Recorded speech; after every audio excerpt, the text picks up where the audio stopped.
Bonjour à tous, aujourd'hui un petit point technique sur la prise de photos de sujets en mouvement, une partie retouche sur de la conversion en noir et blanc et enfin un focus sur une grande photographe qui s'appelle Annie Leibovitz. C'est parti.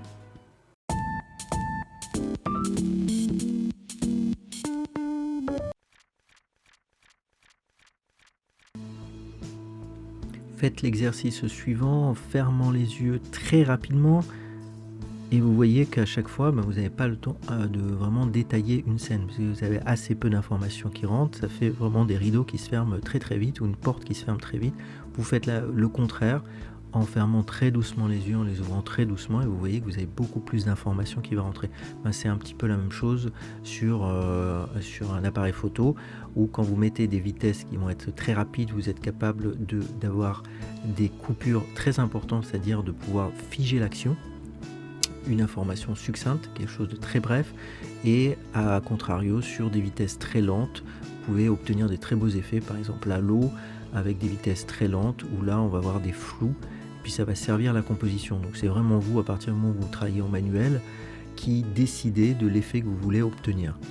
En ce qui concerne la prise de vue avec cette mannequin, l'idée c'était de la faire courir et d'obtenir pas de flou de bouger, c'est-à-dire d'avoir des paramètres en termes de vitesse. Par exemple, j'étais à 1 600e, donc très rapide, en plein soleil, donc mettre des hautes vitesses n'était pas gênant, ça allait descendre la lumière ambiante, mais me permettre de faire une bonne exposition, et puis au final d'obtenir pas de flou de bouger et une netteté sur l'ensemble des éléments, c'est-à-dire aussi bien elle-même que sa robe, et les divers détails en fait du tissu.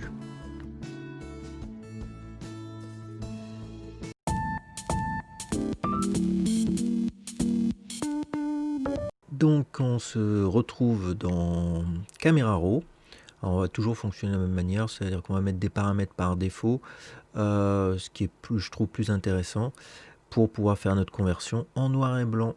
Un petit point de détail, c'est pour les photographes de faire au maximum leur lumière pendant la prise de vue, parce que ça nous arrange, parce que ça nous évite d'avoir à trop réparer de choses après pendant la période de retouche, et surtout ça nous fait gagner du temps, ce qui est tout de même plus sympa.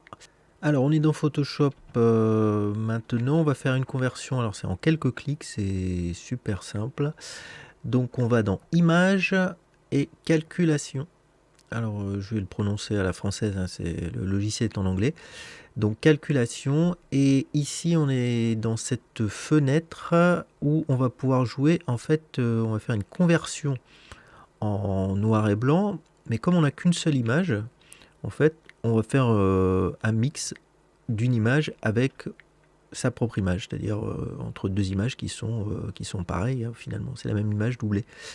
Et on va jouer sur les couches. Alors là, c'est en termes de goût uniquement, puisqu'il n'y a pas de règles.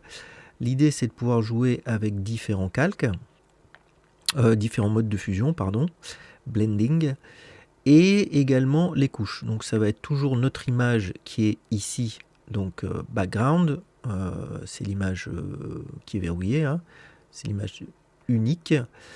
Après, on a différentes couches, donc selon qu'on change certaines couches, voilà, on change de couche par exemple, et on voit que le rendu est un petit peu différent. Donc au plus on a des valeurs claires ici, au plus la couche qu'on a choisie en fait est présente. Donc, par exemple, là on est beaucoup dans des valeurs un peu rosées, rouge, jaune, etc.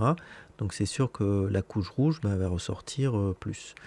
Alors moi, ce que j'ai choisi pour l'instant, c'est d'aller plus, par exemple, de faire un mix sur une couche verte, mais surtout de changer le mode de fusion, et je vais mettre en soft light.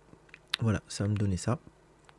Alors je pourrais faire un mix par exemple si je rajoutais un petit peu de rouge, mais après ça sera un peu trop blanc ici. Là j'aurais un peu trop de valeur claire, surtout qu'après on peut atténuer évidemment avec l'opacité, etc. Et le dernier choix qu'on a, c'est soit de créer un nouveau document, soit de faire une sélection en fait, soit de créer un nouveau channel, donc une couche. Alors moi je vais prendre toujours cette option et je vais vous dire pourquoi. Je fais OK, donc on voit rien à l'écran, il n'y a rien qu'à changer. Par contre, dans le menu des couches, il y a une couche alpha qui s'est créée. Alors ça c'est super parce qu'on va pouvoir y revenir très souvent. C'est-à-dire, puisqu'elle est là maintenant, elle va être dans notre sélection possible pour travailler plus tard si on en a besoin dans un projet. Donc c'est pas ponctuel, mais elle reste tout le temps là. Et on va faire un CTRL A, c'est-à-dire qu'on va sélectionner l'ensemble de cette couche. On retourne, je sélectionne RGB, je retourne dans la fenêtre des calques, je vais lancer un calque vide et je vais faire CTRL V, donc coller. Hop. Pardon, j'ai pas fait CTRL C en fait. CTRL A, CTRL C, concentration, et CTRL V. Voilà, boum. Donc à part ma bourde du CTRL C, au final, vous avez vu, il faut 10 secondes pour faire cette conversion. Évidemment, on peut aller travailler plus en profondeur encore, c'est-à-dire améliorer, mais c'est toujours une question de goût au final. Il n'y a pas de règle absolue. Toujours voir quelle est la destination aussi. Alors moi je parle souvent de destination des photos, c'est-à-dire que si par exemple vous faites des photos pour des photos type test, agence mannequin, où on a besoin d'un rendu assez naturel, etc., c'est inutile pour moi de partir sur des énormes retouches au pixel près, de travailler le crâne peau dans tous les sens, etc. On n'est pas sur une séance photo type beauté, voilà, par exemple. Donc après, qu'est-ce qu'on a comme option? On en a plein. C'est par exemple lancer un calque de niveau qui nous permettrait à nouveau de travailler sur certaines valeurs, de rajouter plus ou moins de tons clairs, sombres, moyens, etc. Donc ça c'est vous qui voyez. Donc outre le travail avec des courbes, avec des niveaux, etc., il y a la petite astuce que je vous avais montrée dans la vidéo précédente qui permettait de rajouter modelé, contraste, etc., uniquement sur des valeurs claires. Je vous laisse regarder la vidéo précédente où c'est très bien expliqué.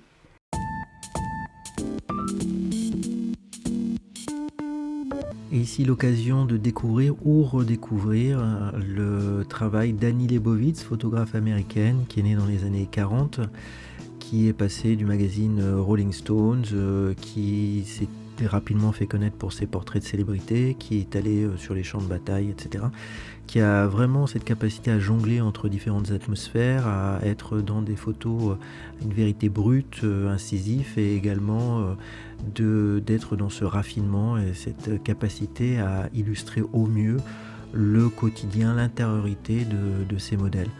Donc bien évidemment c'est une œuvre, et au-delà de simplement sa célébrité, il y a son travail qui est reconnu de partout, et que voilà, je vous invite à découvrir ou à redécouvrir.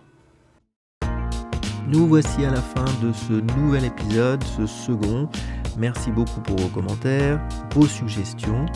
Vous pouvez me suivre sur le compte Instagram sous le nom loon.art, bien sûr sur cette chaîne YouTube, vous abonner, liker, partager. Ça me fera toujours plaisir, puis ça me donnera aussi l'envie de produire plein d'autres épisodes, puisque je saurai que ça plaît. Voilà, à bientôt, et puis n'oubliez pas de diffuser vos talents.